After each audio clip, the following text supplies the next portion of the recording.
Muy bien, jóvenes, buenos días. Agradeciendo siempre la puntualidad de muchos de ustedes para comenzar con la sesión de hoy. Nada más les quería hacer saber que ya el sistema ya se cerró. Todas las personas que hacían falta con las notas, yo les hice saber, si no me equivoco, el lunes, que tenían que comunicarse conmigo, porque de esa manera podemos hacer cualquier cambio o modificación dentro de las notas. Así que esperaría que no haya ningún inconveniente, que todos hayan podido revisar y que tengan sus notas completas. También hacerles el recordatorio que ya solamente nos faltan 3 semanas más de contenido y una semana de parcial. Así que ya básicamente estamos finalizando el ciclo. Ya lo que nos resta ver creo que solo es la normativa y luego de eso ya finalizamos con todo el contenido que debíamos agotar con esta materia.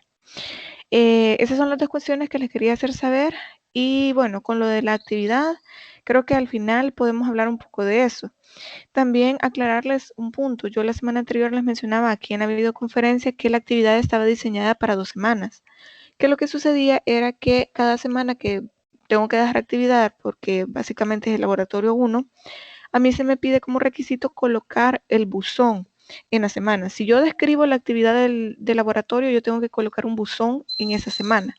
Entonces lo que he hecho en anteriores actividades también es colocar un buzón para la semana 1 de la actividad y un buzón para la semana 2 de la actividad. Entonces, para todas aquellas personas que no entraron a la videoconferencia o no se dieron cuenta de esa situación, no vieron la grabación e hicieron la actividad creyendo que era para la semana anterior, no. Esta semana todavía se pueden trabajar en esa actividad y lo que quiero hacerles saber es que si alguno de ustedes ya la envió, y considera que todavía no realizó el mejor trabajo o que puede mejorar algo en la actividad que ya entregó, perfectamente puede hacerlo. Yo no he puesto límite, perdón, no he puesto límite de entregas. Así que ustedes perfectamente pueden retomar lo que ya habían hecho y pueden agregarle alguna información que consideren necesaria o mejorar el trabajo que ya hicieron. Así que tenemos hasta el domingo de esta semana para hacer entrega de esa actividad. De todos modos, cualquier duda, pregunta, la podemos dejar al final sobre la actividad de esta semana. Así que bueno, ahora sí vamos a comenzar. Solo me permiten un segundo para poder proyectar, para poder compartir la pantalla con la asistencia.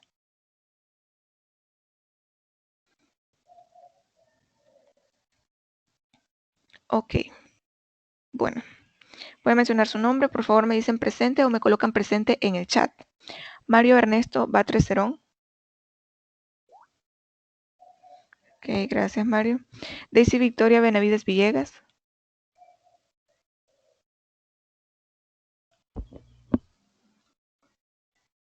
Katie Solina Bermúdez Claros. Presente. Ok, gracias Katie. Catherine Alejandra Caprile Martínez. Odalis Aronet Castro Cruz. Presente. Ok, gracias. Crisia Graciela Chávez Girón. Permítanme que tengo que abrir el chat porque desde aquí no lo puedo ver. Solo me dan un segundo. Ok, gracias Crisia. Pablo Germán Cruz Orellana. Presente. Gracias. Tatiana Yamilet Díaz Díaz. Nelson Manrique Díaz Manzanares. Fernando Tonatiuh Escobar Orellana. Jonathan José Flores Tenorio.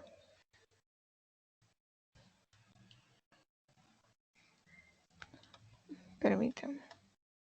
Mariana Aide Fuentes Cepeda.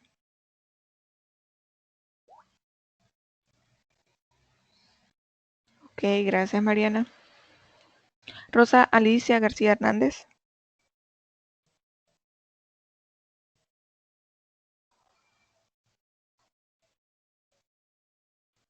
Zulma Abigail Gómez Argueta.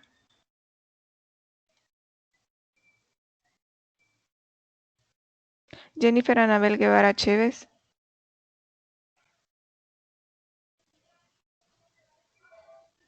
María Auxiliadora Guevara Gómez.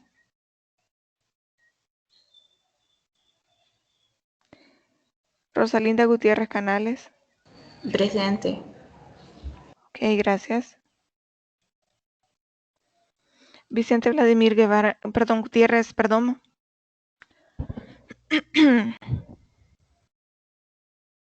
Katie Jennifer Hernández López.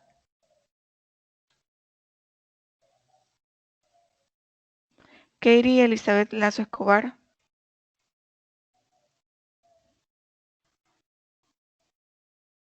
Cristian Josué Lizame Escobar.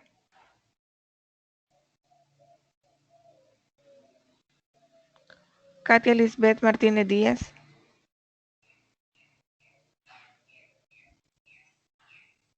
Luisa María Medina Trejo.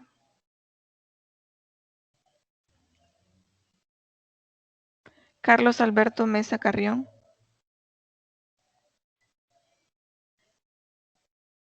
Glendy Johanna Ochoa de Quintanilla. Presente, Liz. Ok, gracias. Reina Elizabeth Paniagua Martínez. Presente. Ok, gracias. Carla Beatriz Quesada Villalobos.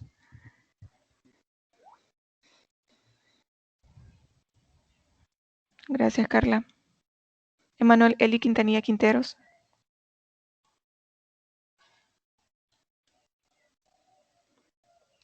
Diego Alejandro Reyes Hernández.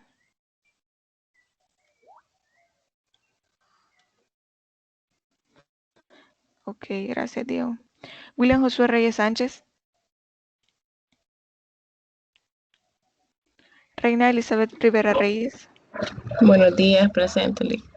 Buenos días, gracias. Wendy Beatriz Rodríguez Chavarría.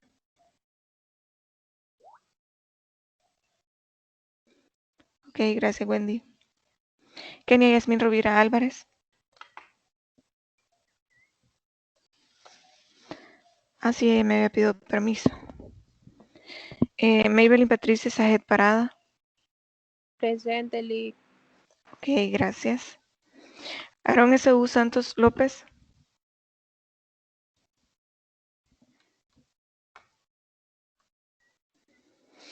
Wilber Francisco Sura Castro.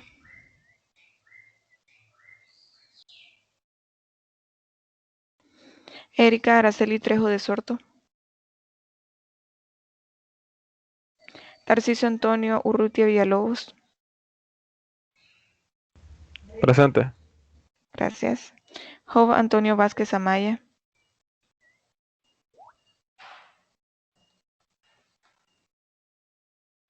Ok, gracias, Job. José Manuel Vázquez Chica. Vilma Lisset Ventura García.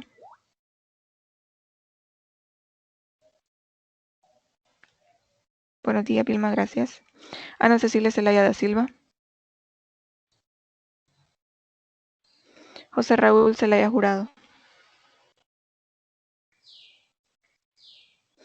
¿Alguien que haya mencionado y se incorporó después? Permíteme. Flores Tenorio, perfecto, ya lo agrego.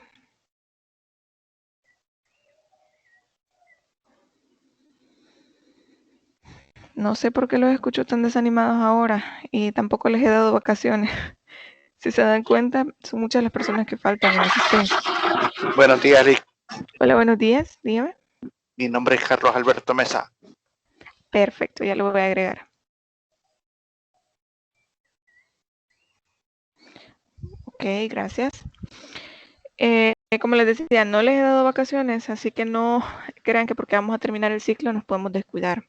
Porque precisamente lo que vamos a ver el día de hoy es súper importante, que se trata sobre las leyes. Y eso es algo que les va a servir a ustedes en la práctica. Porque el ámbito de aplicación de estas leyes y la forma en que se aplican difiere mucho de lo que aparece en la ley, o sea, del texto de la ley. Entonces, la idea es poder darle herramientas a ustedes para que puedan utilizar la ley de manera que sepan cuál es la forma correcta, de qué manera se deben hacer los avisos, de qué manera se debe aplicar esta ley.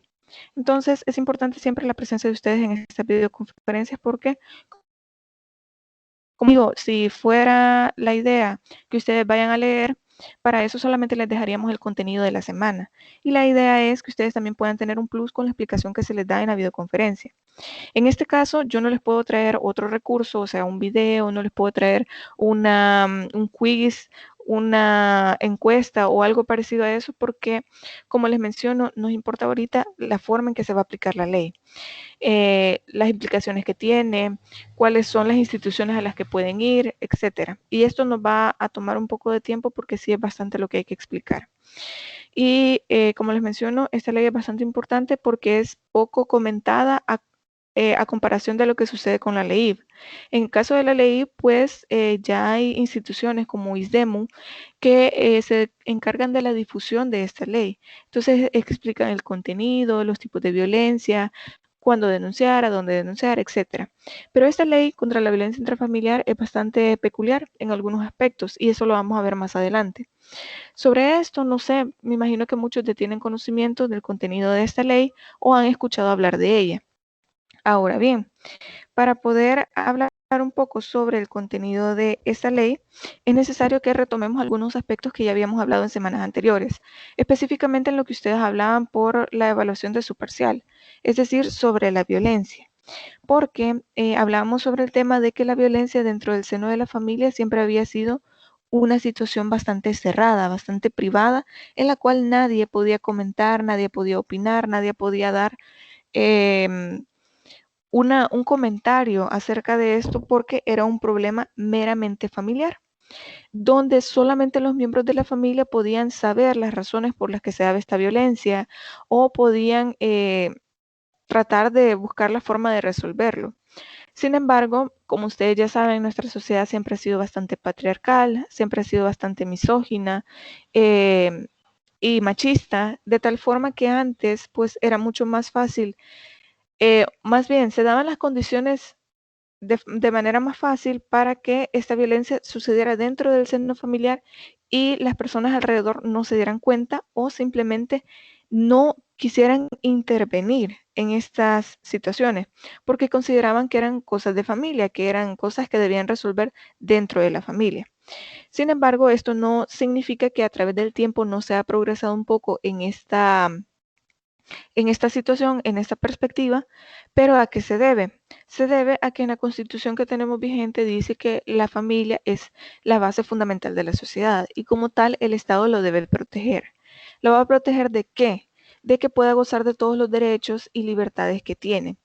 Ahora bien, para poder gozar de todos esos derechos y libertades es necesario o se ha considerado necesario que tenga algún tipo de injerencia sobre las dinámicas que se den dentro de la familia. ¿Por qué? Porque la violencia se da dentro del seno de la familia, pero esto es lesivo a la dignidad, a la integridad física, a la integridad psicológica, a la vida muchas veces de los integrantes de la familia. Y precisamente por esta situación es que es necesario crear una ley para proteger a la familia de todos estos abusos, de todas estas arbitrariedades que pueden llegar a causar la muerte de alguno de sus integrantes. Y vamos a ver sobre cuáles integrantes estamos hablando, sobre cuáles son las conformaciones de familia de las cuales vamos a hablar o a cuáles se refiere la ley. En este caso es importante, como les menciono, entender que ya pasamos de algo privado a algo público. Por esta misma injerencia que tiene el Estado, no es que el Estado va a llegar y va a decir, mire, usted no puede hacer esto, no puede hacer lo otro, no, o opinar de cierta forma sobre los hechos de violencia, sino que nos da las herramientas necesarias para que las personas que son víctimas de violencia dentro del seno de la familia puedan denunciar. Pueden decir, ok, yo sé que existe esa ley, tengo estos derechos protegidos, sé que puedo hacer un aviso, sé que puedo hacer una denuncia, entonces voy a las instituciones más cercanas que tenga o a las cuales tenga acceso para poder hacer la denuncia sobre estos hechos. No es que el Estado va a entrar a su casa y va a decir, mire, usted está haciendo esto, a menos que hayan dado aviso. Ya vamos a hablar un poco sobre esas formas de poder aplicar esta ley. Como les menciono, lo más importante acá es que el Estado hace esta pequeña injerencia o una injerencia de manera indirecta porque la finalidad que tiene esta ley es que se pueda erradicar toda forma de violencia dentro de la familia y en cualquiera de sus miembros, no solo protegiendo la vida y la integridad física y psicológica de sus miembros, sino también haciendo que exista prevención sobre este punto, para que así no se tenga que aplicar la ley. Recuerden que las leyes también tienen esta función, no es solamente tenemos un supuesto de hecho y tenemos una consecuencia jurídica. Se da el supuesto de hecho, se aplica la consecuencia jurídica, sino también tienen un fin de prevención, de tratar de hacerle saber a la gente, miren, esta persona realizó el supuesto de hecho que estaba prohibido y luego se le aplicó la consecuencia jurídica, que es una pena de 5, 10, 20, 30, 35, 40 años. Y si usted realiza esta conducta, entonces también se va a hacer acreedor de una pena igual, menor o mayor, de ser posible, sobre estos hechos. Entonces, de esta manera, nosotros como sociedad, que también somos corresponsables de estas conductas, de cierta forma, y vamos a hablar por qué somos corresponsables de esto. Así nosotros evitamos o tratamos de disminuir los índices de violencia, al punto en el que podemos nosotros ser partícipes de apoyar a las personas que están siendo víctimas de violencia intrafamiliar, explicarles que ellos pueden denunciar, a qué instituciones deben ir, etc. Pero estos hechos de violencia se entienden como una conducta que está relacionada con la intencionalidad y el uso deliberado de la fuerza y de las agresiones. Por eso se dice que es una acción u omisión. Yo sé que ustedes ya vieron parte del área penal, me imagino que fundamentos del derecho penal, no recuerdo exactamente cómo es el nombre ahora de la materia, pero saben que también se puede cometer un delito por una omisión. Y más adelante les voy a plantear un caso sobre las omisiones en las cuales ustedes van a ver que no solamente se trata de hacer algo, de que con una conducta, con exteriorizar mi voluntad, con una conducta, entonces yo voy a cometer un delito. Yo voy a cometer una agresión sobre una persona. Y con el uso o no de la fuerza. Y esto lo vemos porque yo les explicaba en el caso de las violaciones que muchas veces hay víctimas que sencillamente por un trastorno, creo que es un trastorno, un síndrome, no recuerdo bien el término, pero que muchas víctimas en el momento de estar siendo violadas entran en shock. Entonces no hacen absolutamente nada, no se mueven, no gritan, no hacen absolutamente nada, pero es un estado de shock. Entonces, por esto es que se puede considerar que para que exista una violación no es necesario que exista violencia. Lo mismo sucede en los casos de los matrimonios.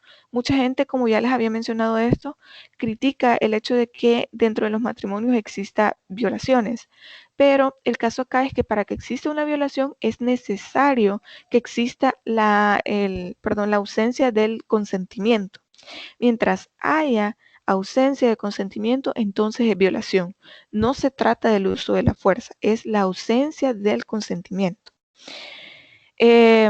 Más bien, lo que podría existir dentro de estos hechos de violencia sería las amenazas o el acto de ejercer la violencia en la forma en que se asocia, ya sea por la fuerza de empujar a una persona, de golpes, herirla, ejercer algún tipo de presión física, o también aquellas conductas que traen consigo la discriminación, el maltrato psicológico o las amenazas. ¿Qué significa esto? No siempre la violencia que se ejerce a alguno de los miembros de la familia o cuando se trata de violencia de género va a significar golpes, moretes, heridas, mutilaciones. No siempre significa eso. Muchas veces ejercer presión puede ser psicológico. En el caso, miren, muchas personas dicen, es que mi esposo, mi novio, mi pareja me dice que no quiere que trabaje porque no quiere que yo esté saliendo a la calle, me puede pasar algo, otros hombres me pueden ver y él no quiere porque él me cuida, él es bien lindo conmigo, él me cuida de que otros hombres no me vean, etc.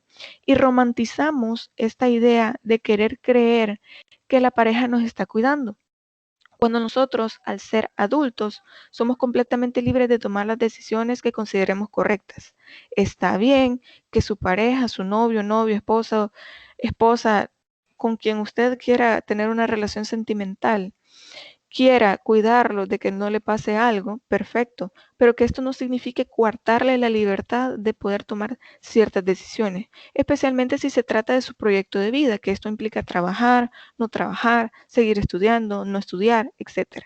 Entonces, en muchas ocasiones sucede esto, o sucede que las personas trabajan desde su hogar y estas personas, o sea, sus parejas, lo que buscan es tener como el monopolio de esto, de lo que gana la persona, de lo que gana esta mujer, por ejemplo, para así poder quedarse con estos ingresos y tener cierto dominio sobre la persona. ¿Qué sucede? Que esto no puede pasar nada más solamente con mujeres. Imagínense el caso de las personas adultas mayores, que son miembros también de la familia. Muchas de estas personas trabajan, por ejemplo, en supermercados. Bueno, antes se veía más eso, en supermercados, llenando las bolsas con las compras de las personas. Y sucede también que pueden trabajar en otros lugares y cuando llegan a su casa, sus hijos, sus nietos, sus familiares con los que viven, les retiran todo el dinero. Esto también es violencia.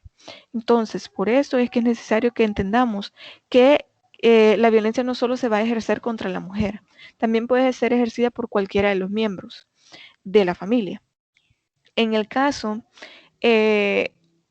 muchas veces hay personas que pueden trabajar, por ejemplo, había un amigo de mi papá que él trabajaba vendiendo banquitos, los hacía y los vendía, y cuando él llegaba a su casa, la hija de la pareja con la que él estaba le quitaba todo su dinero. Esto es violencia. Y a pesar de que esta señora que le quitaba el dinero no era directamente su hija, esto no quita que usted pueda ir a denunciar esos hechos de violencia. Lo que pasa es que la gente considera que el hecho de que no hay un vínculo directo de sangre o, por ejemplo, un vínculo de adopción, un vínculo jurídico de adopción, significa que usted no puede denunciar. Pero ya vamos a ver la conformación de la familia según esta ley o de qué manera se va a aplicar esta ley. Esto solo quiero que ustedes lo vean como a manera de ejemplo de los aspectos en los que puede ser aplicable esta ley. Y bueno, en El Salvador entró en vigencia esta ley como parte de las obligaciones internacionales que teníamos. Recuerden que yo les he mencionado que al menos en nuestro país primero se ratificó la CEDAW, la Convención Belén do Pará y luego entró en vigencia la ley y las demás leyes respecto de la erradicación contra todo tipo de violencia y discriminación contra la mujer. Entonces, esto sucede porque primero se da esta convención internacional en la cual se hace de manera lo más general posible para que cada estado pueda tomar como inspiración esta convención para poder crear una ley en específico de los derechos de las mujeres. Entonces, después de la Convención Belén do Pará, se crea la ley IF y esta es como resultado de esta obligación que tiene el Estado, porque al ratificar estas convenciones, el Estado salvadoreño se comprometió no solamente crear leyes específicamente para mujeres, sino también instituciones, destinar un presupuesto, tomar las medidas necesarias para la protección de las mujeres. Y esto ya lo hemos hablado cuando hemos tocado el tema precisamente de los principios de las convenciones, si mal no recuerdo. Y bueno, todo este articulado tiene un procedimiento que debe ser ágil y expedito. Y sobre este procedimiento debemos entender que este procedimiento es muy sui generis, es decir, es un procedimiento que tiene características muy especiales, distintas a las que tienen otras leyes que se pueden relacionar con el área penal, que se pueden relacionar con el área de familia, a pesar de que sea una ley contra la violencia intrafamiliar. Tiene rasgos o características muy especiales. Por eso es que se busca que sea ágil y expedito para poder garantizar la protección de la víctima ante la inminente situación de riesgo. Bien, esta ley lo que busca es tratar de, dentro del menor tiempo posible, dar protección a la víctima o víctimas de cualquier tipo de violación o arbitrariedad que pueda estar recibiendo.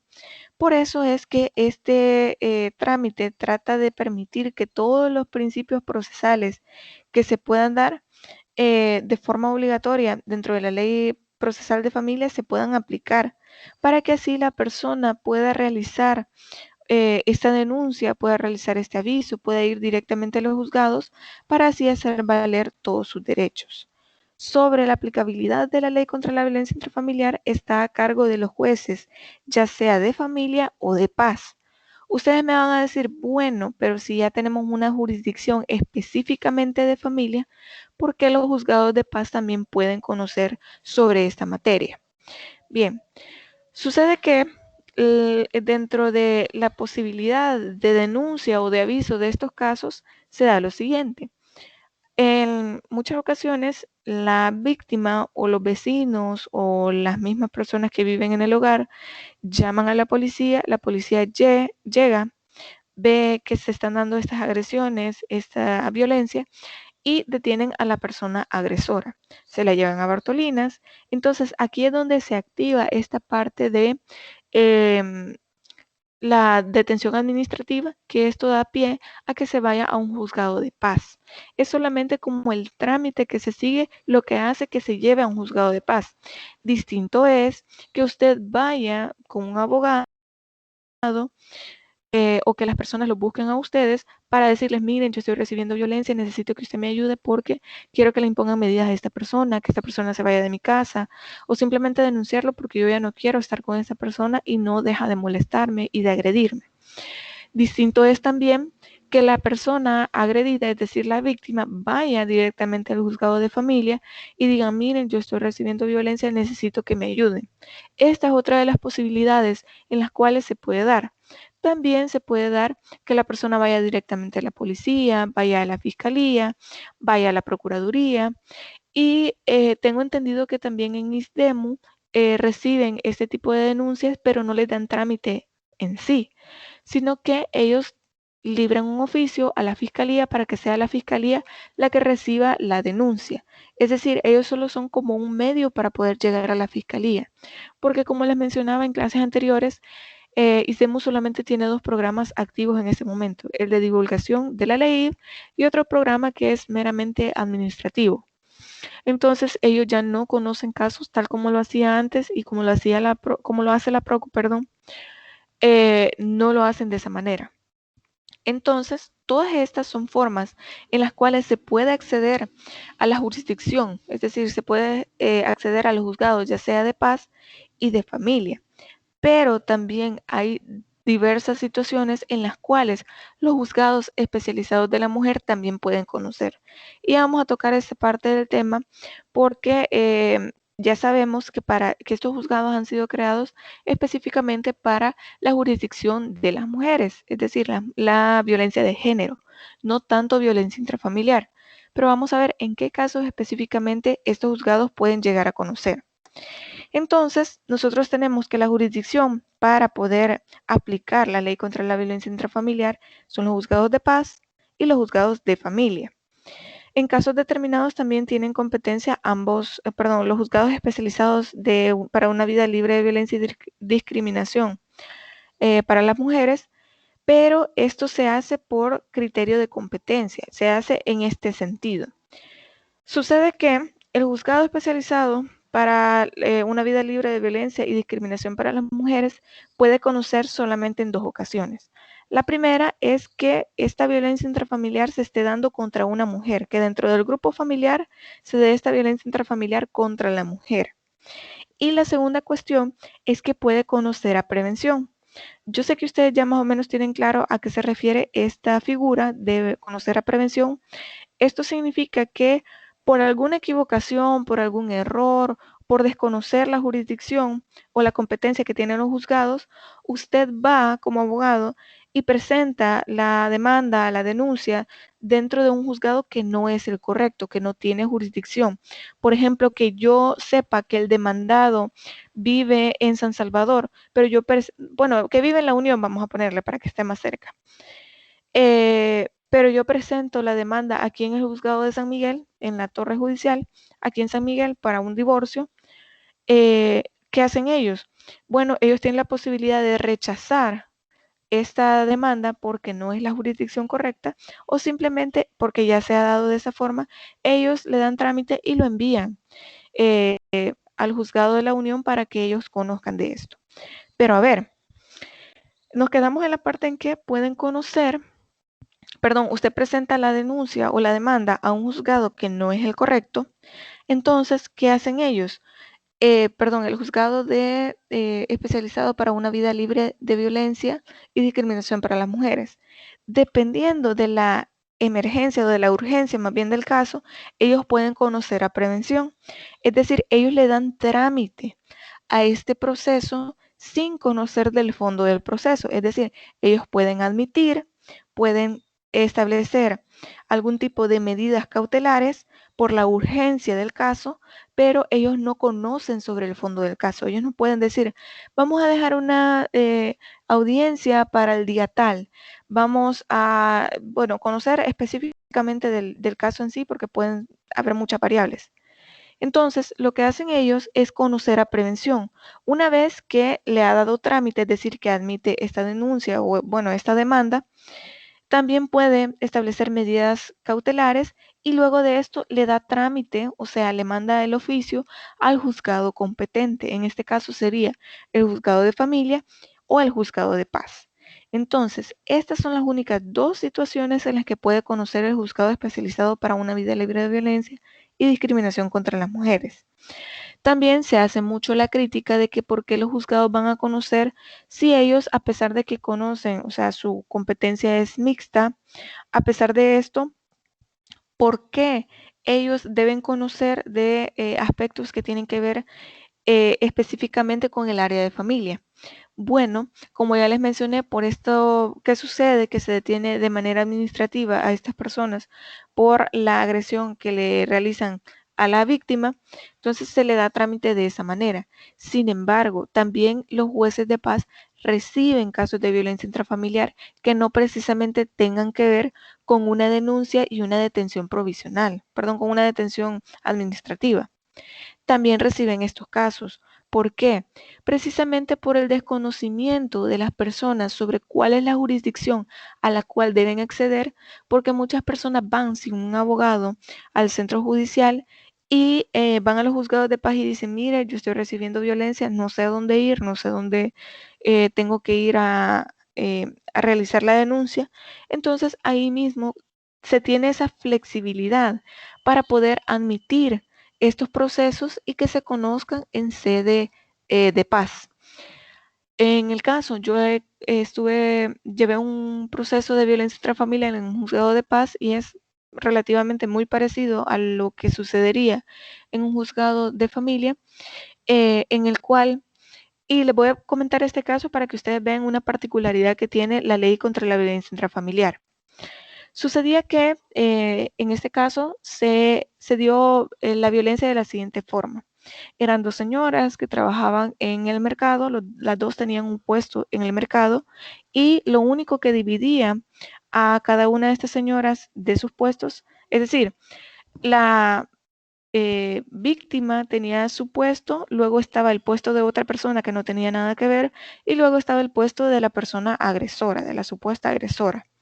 Entonces, ellas vendían en la parte del mercado que venden pescados y todos los mariscos y toda esta parte. Entonces, la agresora pasaba, obligatoriamente tenía que pasar por el puesto de la víctima y con el cuchillo con el que abría los pescados, la pasaba amenazando todos los días que llegaba a vender, todos los días la pasaba amenazando.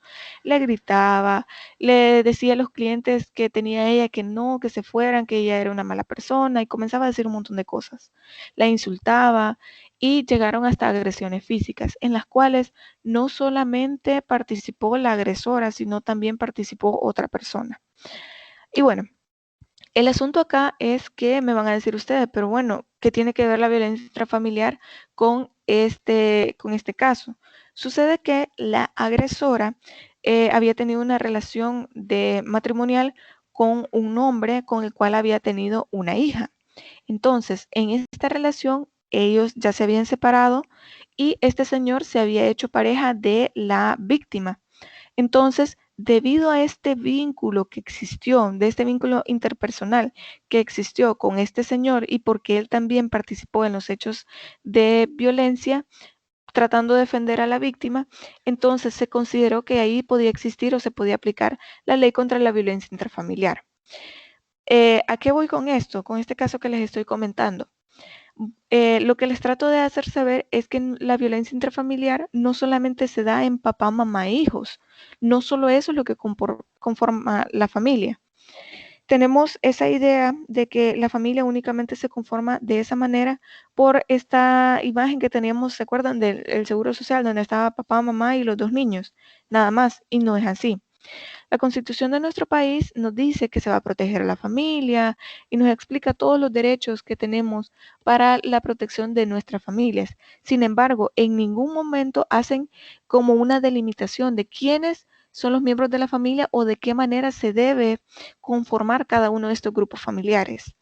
Ya tenemos el caso de personas que tienen familia, que conforman más bien una familia con amigos, con familiares lejanos, con personas, por ejemplo, hay personas que se van a estudiar a otros lugares y viven en pupilajes con personas desconocidas básicamente, pero que al final terminan teniendo dinámicas de familia, porque se apoyan entre sí, porque aportan a los gastos del hogar, se preocupan unos por otros, etcétera.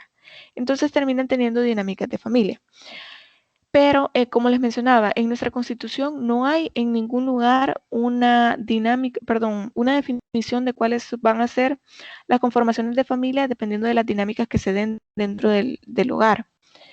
Y también tenemos el caso de que hay muchas personas que son familia y que no precisamente viven juntos. Entonces, es por esto que se considera que la ley contra la violencia intrafamiliar es muy flexible y de cierta forma trata de ser lo más amplia que se pueda para proteger los derechos y las libertades de los miembros que la integran, ya sean de manera directa o de manera indirecta. Como les mencionaba, no es necesario compartir un vínculo consanguíneo o un vínculo jurídico de adopción para que así se pueda establecer que existe algún tipo de aplicación para la ley contra la violencia intrafamiliar. En ese caso que yo les mencionaba de las señoras del mercado, se estableció la violencia y se le colocó una multa, más bien una pena pecuniaria a la señora porque era como una restitución para los daños y prejuicios que le había causado a la víctima. Entonces, a lo que voy con esto es que los juzgados de paz perfectamente pueden conocer sin que sea necesario comenzar el trámite por una detención administrativa. Porque, como les menciono, y ya vamos a ver los principios que se deben aplicar dentro de esta ley contra la violencia intrafamiliar. También tenemos la contextualización de la violencia intrafamiliar. En este caso ya lo habíamos hablado, estamos hablando de una acción u omisión que sea directa o indirecta, que pueda causar daño, sufrimiento ya sea físico, sexual, psicológico o la muerte de alguno de sus integrantes. Lo que se espera es que esta ley pueda causar la mayor protección a los derechos de cada uno de sus miembros, de forma tal que a la vez pueda lograr la prevención de estos hechos. Como les mencionaba, estamos hablando de una acción, de cualquier acción u omisión directa.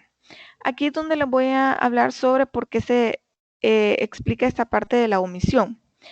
Estamos hablando de que la ley contra la violencia intrafamiliar se debe aplicar para la protección de cualquiera de sus miembros.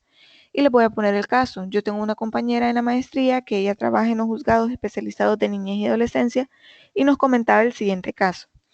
Sucede que había un niño que él estaba en clases virtuales y le dijo a uno de sus compañeritos que él estaba sufriendo de violencia. Este niño le dijo a su mamá dio aviso a las autoridades y bueno, el asunto es el siguiente, el caso era este. Sucede que este niño estaba recibiendo violencia por parte de su padrastro, es decir, la pareja de su mamá. ¿Qué sucedía?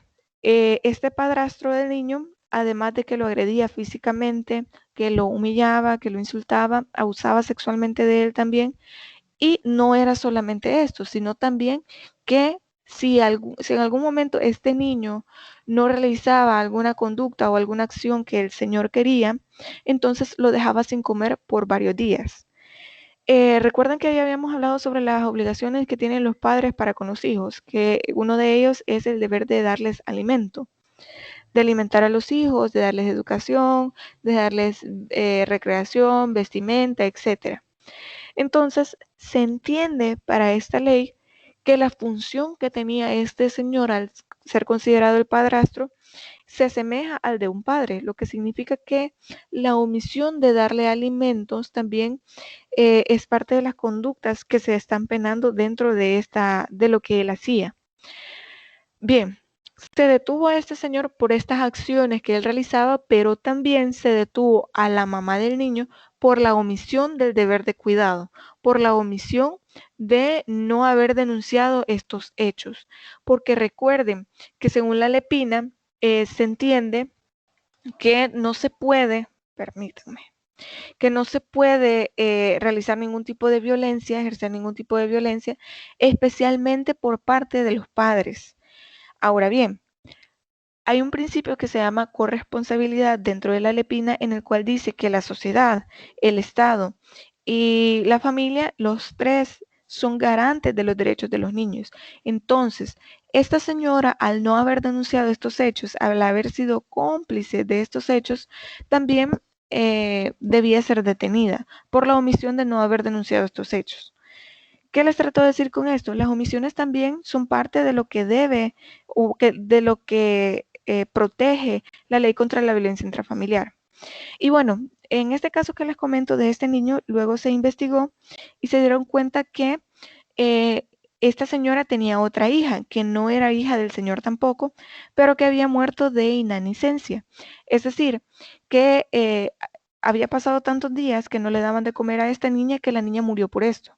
Al final, ellos habían justificado la muerte de esta niña ante la familia, los vecinos, etcétera, diciendo que la niña tenía anemia. Entonces, no se investigó esta situación con anterioridad hasta que se hizo la denuncia por lo que le sucedía a este niño.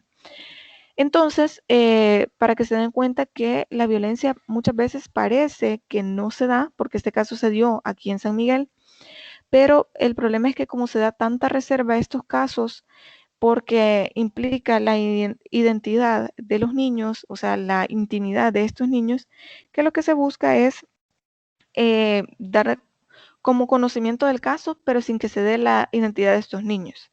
Entonces, a lo que voy con esto es que se trata de proteger a estos niños lo más que se puede, porque también son un grupo vulnerable. Y recuerdan lo que ya habíamos hablado en clases anteriores. Se considera que tanto las mujeres, las personas adultas mayores, las personas de la comunidad LGBT, las personas con discapacidad, son grupos vulnerables, son personas que requieren una protección mayor. Y en cualquiera de estas variantes pueden ser parte del grupo familiar. Podemos tener personas adultas mayores que vivan con nuestro grupo familiar, podemos tener niños, niñas y adolescentes que vivan dentro de nuestro grupo familiar, mujeres, también podemos tener personas de la comunidad LGBT, personas con discapacidad, etcétera. Entonces, en cualquiera de estas variantes de grupos vulnerables se aplica de manera inmediata, lo más inmediata que se pueda, la ley contra la violencia intrafamiliar. Vamos a ir avanzando un poco porque si no se nos va a hacer un poco complicado. Perdón por el ruido. Se nos pasa un poco complicado poder finalizar con los aspectos más importantes de esta ley. Dentro de la naturaleza que tiene la ley contra la violencia intrafamiliar, les mencionaba que es un proceso sui generis. Esta ley comenzó a entrar en vigencia a través del decreto legislativo 902 el día 28 de diciembre del año 1996 y tiene como finalidad la tutela de la integridad de los miembros de la familia ante los hechos de violencia que se generen dentro del ámbito familiar. Por lo tanto, es una legislación garante de los derechos humanos y de la protección de cada uno de los miembros de la familia. Y esto se debe dar, o sea, el espíritu de esta ley es que se dé una protección de carácter urgente, con el que se deben tramitar todos estos procesos, pero siempre aplicando la normativa que se tiene, aplicando todos los principios y tratando de buscar que este proceso sea o tenga la mayor flexibilidad posible. Por eso les decía al principio de que lo que se trata es dar todas las herramientas necesarias para que este proceso se pueda iniciar. ¿Qué se hace? Bueno, también puede conocer al juzgado de paz, aunque en realidad esta es una jurisdicción meramente de familia, pero se busca que sea lo más flexible que se pueda para que así se pueda proteger los derechos de las personas. Entonces, además de verificar la normativa y poder aplicarla, se busca que se pueda adecuar este proceso a la urgencia y a la necesidad de los miembros de la familia de proteger su integridad física, psicológica, personal, etc. También, como les mencionaba, este es un proceso sui generis porque tiene características especialísimas en las cuales se busca obviar dentro de lo posible, no es que no hayan formalidades, se busca obviar dentro de lo procesalmente posible las formalidades para que así este proceso se pueda aplicar de manera inmediata, con celeridad y sencillez para que se puedan aplicar medidas cautelares y sobre todo para que se pueda dar inicio al proceso. Y bueno, en este caso, lo que se busca es que las víctimas puedan acceder al trámite judicial de la manera más rápida e inmediata posible, ya sea a través de las instituciones, que podrían ser la Procuraduría, la Fiscalía, la Policía, etcétera, a cualquiera de estas instituciones, o de una vez a las instituciones judiciales. En cuanto a las medidas de protección las pueden imponer ya sea en un juzgado de paz o en un juzgado de familia. ¿Qué sucede con esto? Sin importar si usted va a un juzgado de familia o uno de paz, ellos siempre tienen la posibilidad de establecer las medidas de protección necesarias. Imagínense el caso que una persona va a un juzgado de familia, por ejemplo, y dice, miren, yo estoy siendo víctima de violencia porque suceden estos y estos hechos. Ellos reciben este caso, le dan trámite de manera inmediata, sin verificar los hechos, sin verificar el lugar de residencia de la persona agresora, sin verificar absolutamente nada más, por la misma celeridad que se busca del proceso. Y si solicitan o si se puede evidenciar que es necesario establecer medidas cautelares, entonces se busca la forma de poder establecerlas por un tiempo determinado, ya sean 3 meses, 6 meses. Ya vamos a ver qué nos dice el artículo 7 de la Ley contra la Violencia Intrafamiliar sobre las medidas cautelares. Entonces, se aplican de manera inmediata. Y aquí quiero hacer un pequeño paréntesis porque quiero que ustedes como futuros abogados sepan la importancia que tienen las medidas cautelares y sobre todo los pequeños o grandes errores que se pueden dar en la práctica respecto de las medidas cautelares. Miren, yo les he mencionado que yo trabajé en el centro de práctica de la universidad y se dio el siguiente caso. Había una señora que ella estaba siendo víctima de violencia por parte de su esposo. Entonces ella fue al juzgado a pedir que se le establecieran medidas porque quería que este señor no entrara a la residencia en común, a la vivienda en común. Entonces, de una vez se le dio trámite a ese proceso de violencia intrafamiliar porque no se trataba de violencia de género. Entonces se le dio trámite y también se establecieron medidas. Le dieron a la señora el documento donde constaba que se establecían medidas cautelares para la protección de su integridad personal. La señora se fue tranquilamente a su casa y bueno, el siguiente día por la mañana, el agresor llegó a la residencia y se fijó que la señora que había tramitado las medidas cautelares estaba con otra persona en la casa. Ellos aparentemente ya estaban separados, pero el señor llegaba para poder ejercer violencia sobre ella. Y abusaba sexualmente de ella, etcétera. Toda una cuestión bien compleja de hechos. Entonces, él se dio cuenta que había alguien más en la casa y se fue por la puerta de atrás y forzó la puerta, entró y comenzó a insultar a la señora, la agredió. Y bueno, sucedieron muchos hechos ahí que no es necesario mencionarlos, pero los vecinos llamaron a la policía y se llevaron detenido a este señor. ¿Qué les quiero decir con este caso? ¿Qué sucedió? Lo siguiente, al señor no lo notificaron. Entonces, él no tenía conocimiento de las medidas de protección. Obviamente, él pensó que él podía llegar a la casa como normalmente lo hacía, aunque era por la fuerza, pero a él no le habían notificado. ¿Cuál fue el error acá? Que se supone que de manera inmediata esas medidas van a comenzar a estar en vigencia, pero no se notificó en el momento. Normalmente se hace en el mismo día o dentro de 24 horas para poder dar efectividad a estas medidas cautelares y hacer que dentro del menor tiempo posible entren en vigencia, para que así el agresor tenga conocimiento y se abstenga de ir a la residencia de la víctima. Entonces, ¿qué sucedió? Por este error procesal, meramente de proceso, se tuvo que absolver a esta persona de cualquier tipo de responsabilidad porque no tenía conocimiento de las medidas. A esta persona siempre se le mantuvo detenida por los hechos de violencia, porque había golpeado a esta mujer, entonces obviamente había una prueba, que era los golpes que ella había recibido.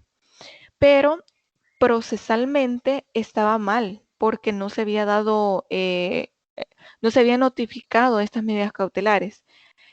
Como abogados, ¿qué podemos hacer nosotros?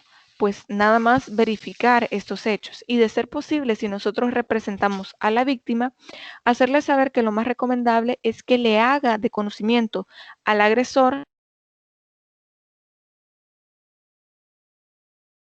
le haga saber que tiene medidas cautelares, independientemente si se hace la notificación por parte del juzgado o no.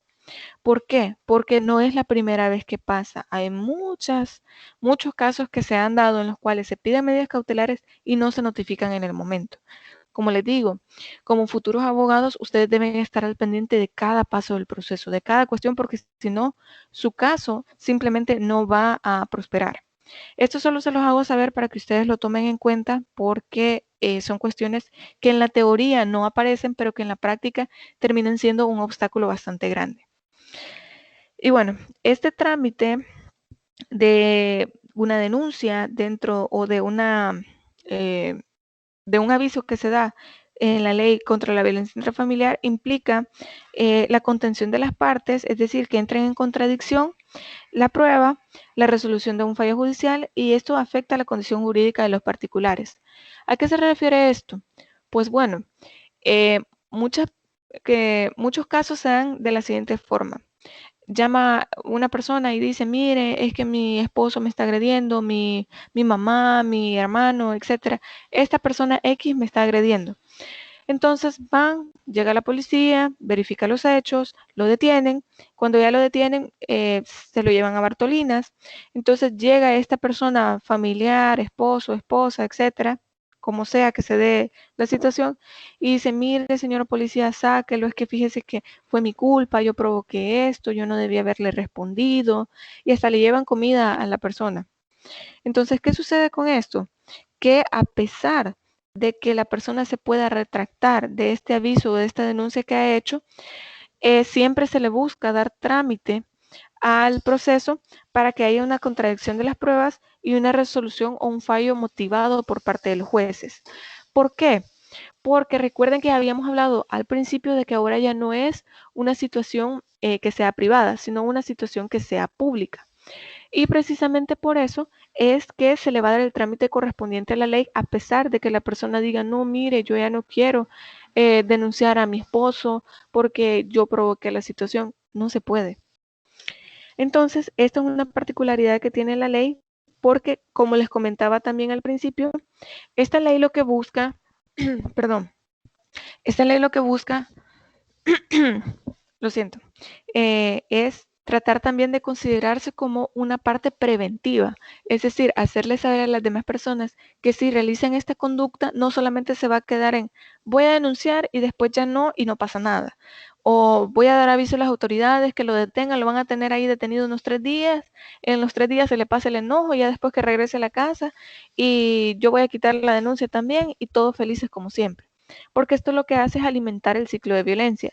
Pasa esta fase de agresiones, luego la fase de la tranquilidad, el romance, y así el ciclo de violencia una y otra vez. Entonces lo que se busca es tratar de detener, desacelerar esta violencia que se da dentro de la familia. Y bueno, vamos a ir avanzando porque ya nos queda súper poquito tiempo sobre las características de este proceso. Como ya les había mencionado, la sencillez, tratar de que este mecanismo legal sea lo más sencillo y flexible que se pueda para que así se pueda acceder de manera inmediata. La agilidad del proceso, que en el menor tiempo posible se establezca la audiencia para poder conocer del proceso, porque imagínense el caso de que, bueno, detienen a esta persona 3 días, luego de eso se señala audiencia para dentro de un mes. 3 meses. Y miren, parece broma, pero no es así. Hay un juzgado, no voy a mencionar ni de qué ciudad, ni de qué jurisdicción, pero yo mencionaba ayer que di esta clase que yo llevé un caso de divorcio y recuerdo que yo en abril había mandado, bueno, mandé la demanda porque no pude ir hasta ese lugar. Presenté esa demanda y a mí me admitieron hasta en diciembre, aunque ustedes no lo crean. La ley dice 5 días para hacer prevenciones, para admitir, para hacer que sea para declararla inadmisible o para declararla improponible. Y se tardaron meses para poder hacerlo. Los juzgados dicen que es por mora judicial, pero en realidad es importante que sepan la urgencia con la que esta ley contra la violencia intrafamiliar debe ser aplicada, porque estamos hablando de que está en peligro la vida, la integridad personal de las víctimas. Y bueno, libre de formalismo, como ya les he mencionado, se trata de evitar cualquier tipo de formalismo que pueda retrasar el proceso. También la oralidad, es decir, que se pueda realizar de manera verbal el proceso sin necesidad de estar enviando escrito tras escrito tras escrito. Y estas son formalidades que también ya tiene la ley procesal de familia. Lo mismo con la inmediación, es decir, va a ser el juez y las partes. La concentración, es decir, buscar que todos los actos procesales que se puedan hacer en un solo acto se hagan de esa forma. La igualdad, que a pesar de que tenemos un supuesto agresor y una víctima, estén en las condiciones de igualdad necesarias para poder aportar prueba, de poder defenderse, etc. Y también el de probidad, lealtad y buena fe, porque siempre se va a esperar a que la persona pueda defender su inocencia. El de oficiosidad, porque como ya lo hemos hablado, a pesar de que esta persona diga, no, yo ya quiero retirar la denuncia, pues siempre se va a hacer de carácter oficioso, se va a seguir el trámite del proceso. Sobre la competencia, vamos a pasar un poco de largo sobre esta parte porque ya lo hemos hablado. Tenemos los juzgados de paz, los juzgados de familia y también los juzgados especializados para una vida libre de violencia y discriminación contra la mujer. Y ya especificamos en qué casos. En el contenido de la semana ustedes pueden encontrar los artículos, aquí están detallados los artículos en donde ustedes pueden, donde pueden encontrar esta parte de la legislación. Y bueno, hay un asunto aquí importante a tomar en cuenta. Hay 2 criterios que se pueden explicar o que pueden tomarse en cuenta, que de hecho son contrarios para poder conocer de hechos de violencia de violencia intrafamiliar. Tenemos el primer caso, que es un caso en el que se considera que la ley contra la violencia intrafamiliar puede conocer de relaciones homosexuales y extramatrimoniales, atendiendo a la interpretación teleológica o analógica. ¿A qué se refiere la interpretación teleológica? La teleología atiende a los fines, atiende a la finalidad que tiene la ley. Es decir, la finalidad que tiene la ley específicamente es procurar o tratar de dar la mayor protección posible a la familia sin importar su conformación. Entonces, si este es el fin, proteger a la familia de tal manera de que de manera urgente se le den medidas cautelares, que se le proteja de todas las maneras posibles, entonces se va a entender que si hay una relación homosexual o extramatrimonial, también se le dé protección, porque esa es la finalidad de la ley. Y analógica porque, pues claro, estamos hablando de que son relaciones parecidas, no iguales, porque no se habla de que por ser heterosexuales, por tener relaciones heterosexuales, solo a ellos se les deba proteger, a pesar de que no tenemos una ley que proteja los derechos de la comunidad LGBT. Y también tenemos otra postura en la cual este criterio se fundamenta en la interpretación sistemática de los artículos del Código de Familia, en el cual dice que no se puede proteger las relaciones homosexuales ni tampoco las extramatrimoniales porque no son sujetos, o sea, las relaciones homosexuales no son sujetos de protección por una ley. Entonces, tenemos estos 2 criterios. Si ustedes me preguntan, bueno, Lee, ¿cuál de los 2 se va a aplicar o cuál de los 2 es el que se aplica, pues esto va a ser muy dependiente del criterio que tenga el juzgado. Depende del juzgado que vaya y el criterio que tenga el juez, dependiendo de eso se va a aplicar cualquiera de estos dos criterios. Y ustedes me van a decir, pero bueno, eso no debería ser así, debería haber un criterio uniforme. Pero recuerden que los jueces tienen independencia judicial, entonces ellos pueden conocer o no de los casos por cualquiera de estos dos criterios que se ha tomado en cuenta. Sin embargo, lo que yo más he visto en la práctica es este criterio más inclusivo, en el que se conoce sobre las relaciones homosexuales y extramatrimoniales, porque se busca maximizar la protección a los derechos de cada uno de los miembros. Y bueno, vamos a hablar del proceso. Yo creo que con esto ya vamos a ir finalizando porque ya nos queda poco tiempo. Para el inicio del procedimiento, para la aplicación de la ley contra la violencia intrafamiliar, tenemos el caso del aviso. En este caso puede ser por la intervención policial, ya sea por conocimiento o que hubiera recibido un aviso de la persona que es víctima de violencia intrafamiliar. Es decir, que usted dé aviso a las autoridades policiales o que alguno de sus vecinos, familiares, personas que viven con usted, llamen a la policía, se den cuenta de estos hechos y que por eso lleguen a su vivienda o al lugar donde se encuentra, a su lugar de trabajo, algún lugar donde usted haya ido. Entonces van a detener a esta persona. Al recibir este aviso, la policía debe cumplir con el deber de auxilio a la víctima y realizar las diligencias urgentes para fortalecer el proceso. Esto se da las 24 horas al día y puede ser por escrito o de manera verbal. ¿A qué se refiere esto? Bueno, de manera verbal yo hago una llamada, pero por escrito también creo que en la página de la policía hay un portal en el cual usted puede hacer la denuncia como no es por correo precisamente, pero hay como un portal ahí en el que usted puede denunciar estos hechos. Entonces también se permite hacer de esa manera. También puede ir a cualquier unidad policial y hacer la denuncia respectiva. Ahí se va a hacer el registro de la persona que se ha detenido y luego se va a dar oficio al juzgado de familia o al juzgado de paz correspondiente. Y bueno, ahora vamos a hablar un poco sobre la denuncia. Según el artículo 262 del Código Penal, se establece que la denuncia puede presentarse de manera verbal o escrita. De la misma manera, como les mencionaba, puede realizarse. También se refiere a la relación de las circunstancias del hecho con la indicación de sus partícipes, los testigos y demás elementos que pueden conducir al funcionamiento de la comprobación del hecho punible, como a su calificación legal. Todo esto también está contenido en la Ley contra la Violencia Intrafamiliar, que dice que toda persona que tenga conocimiento de un hecho que constituye violencia intrafamiliar puede denunciarlo a la Policía Nacional Civil, a los tribunales competentes, a la Procuraduría General de la República. Esta denuncia es el mecanismo como idóneo o es el que más se utiliza para poder iniciar con este procedimiento. Ahora bien, vamos con las medidas de protección. Solo me dan un segundo, por favor. Ok, perdón. Bien, las medidas de protección. Recuerden que yo les había mencionado que teníamos que en el artículo número 7 de la Ley contra la Violencia Intrafamiliar se establecen cuáles son las medidas y de qué manera se deben imponer estas medidas de protección para las víctimas. Estas medidas deben ser de manera inmediata. ¿A qué se refieren? Bueno, yo voy ahorita a un juzgado a que establezcan medidas de protección porque sé que sí o sí voy a seguir recibiendo violencia.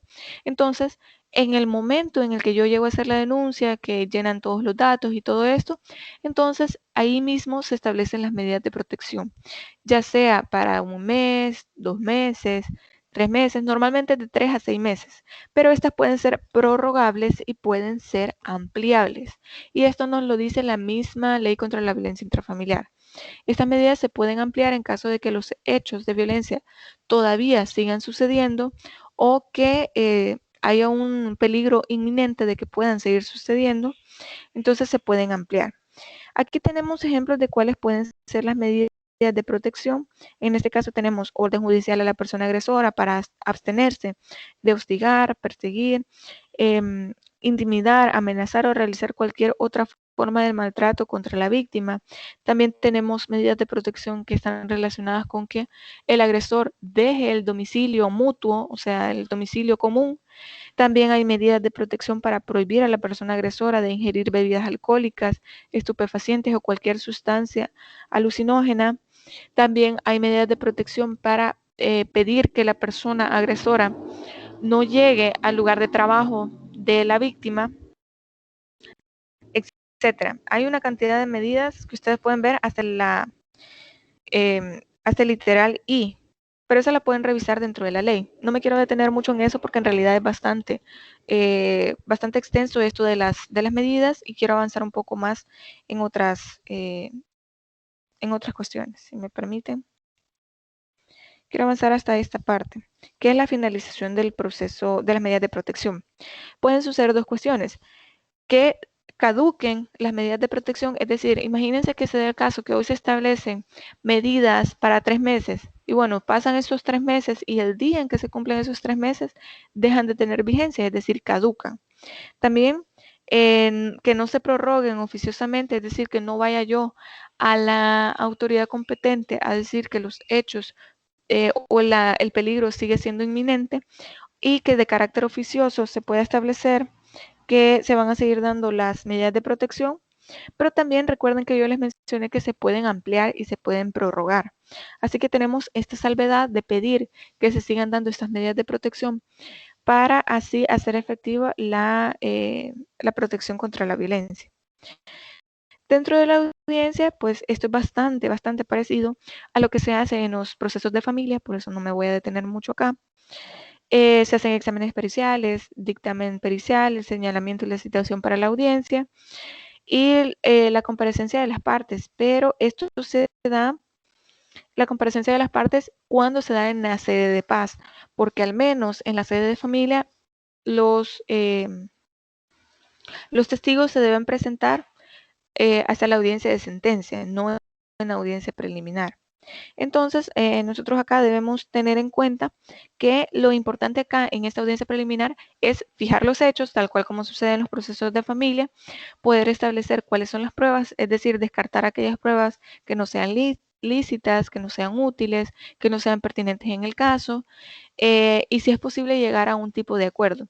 En muchas ocasiones la parte agresora lo que busca es resarcir el daño que ha hecho y también puede ofrecer algún tipo de restitución o simplemente ofrece irse del hogar en común para evitar cualquier tipo de situación o de agresión que se pueda seguir dando y también para poder hacer que el proceso se detenga, para que así ya se establezca una resolución y que ya no tenga que ir que no se siga tramitando el proceso, perdón. Y bueno, tenemos la audiencia pública o audiencia de sentencia en el caso de los juzgados de familia y esto es básicamente lo mismo. Se citan a las partes, se juramentan a los testigos dan su declaración, dan su testimonio y luego de esto se hace la valoración de las pruebas, de la pericia, de las declaraciones de los testigos y luego se da una resolución motivada sobre estos hechos.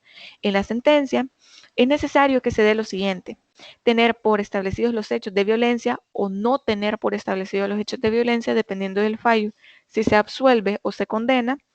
También atribuir la violencia a quien o quienes la hubieran generado. Imponer a la persona agresora el cumplimiento de un compromiso adquirido, es decir, que se retire del hogar en común, que se abstenga al hostigamiento, la agresión, etcétera, que dé una pena pecuniaria, o sea, de una cantidad de dinero para poder resarcir algún daño que le ha causado, daños, ¿cómo les puedo explicar? Haberle causado daño a esta persona o a sus bienes también es una forma de poder resarcir el hecho. También decretar medidas de protección, a pesar de que el proceso termine, también se pueden decretar medidas de protección o prorrogar las que ya estén.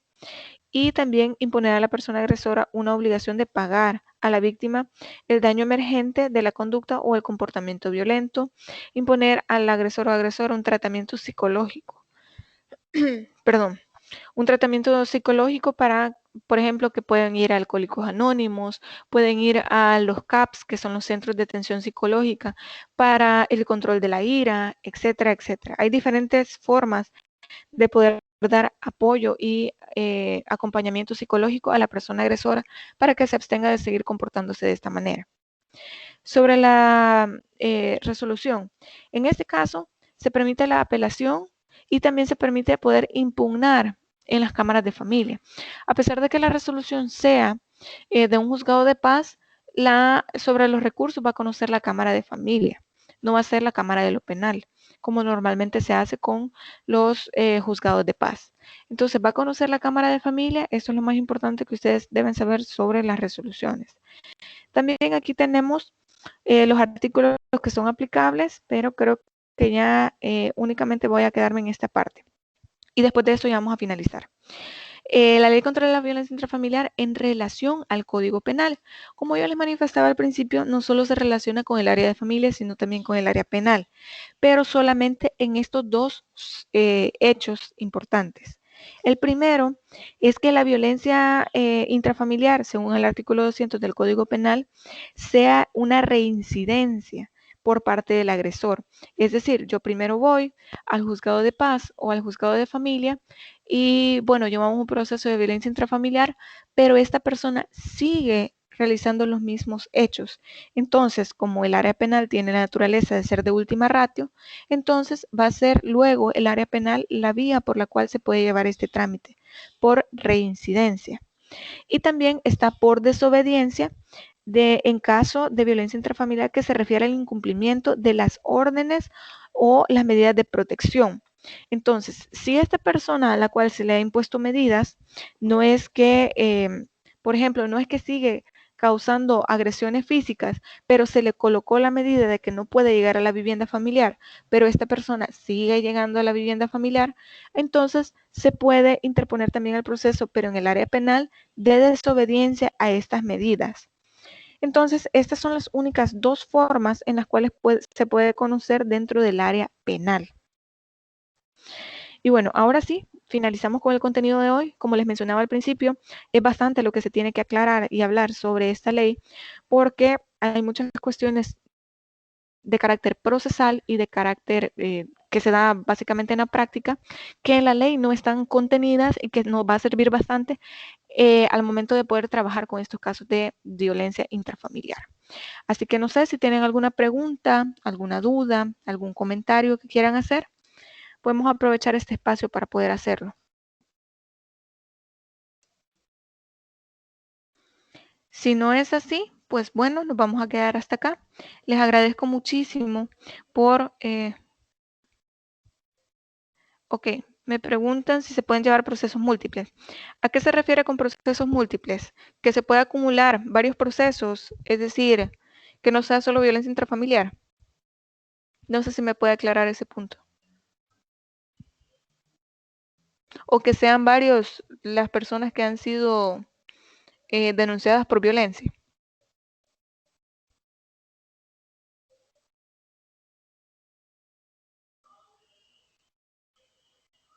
Bueno, vamos a esperar que el compañero termine de escribir aquí en el chat para que así podamos darle respuesta a esta pregunta.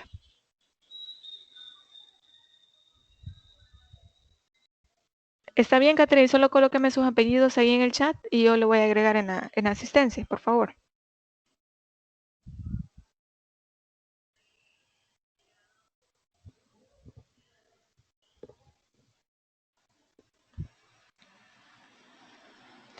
Ok, dice, es decir, en el área penal y en algún juzgado especializado de violencia hacia la mujer.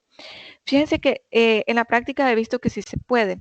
Lo que sucede es que hay que tener mucho cuidado que no se dé esa parte de juzgar a la persona por la misma cosa 2 veces. Entonces, pero lo que sucede acá es que hay hechos que son específicamente, solo los conoce el juzgado especializado de la violencia contra la mujer, y hay otras cuestiones que van dentro de estos hechos de violencia que constituyen algo que debe conocer el área penal. Entonces, sí se puede llevar de manera simultánea 2 procesos, uno referente únicamente a la violencia contra la mujer, y en el área penal puede que hayan habido otros hechos que sean parte de los hechos de violencia, pero que sean o que se puedan conocer en el área penal.